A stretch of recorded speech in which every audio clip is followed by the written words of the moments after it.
Watch, her ears go like really far back whenever I do like the heavy metal sound. Oh,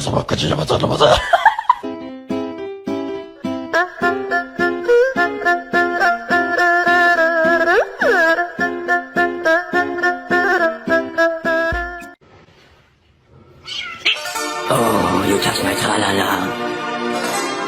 My ding-ding. I love you more than that maiden.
It's a miracle!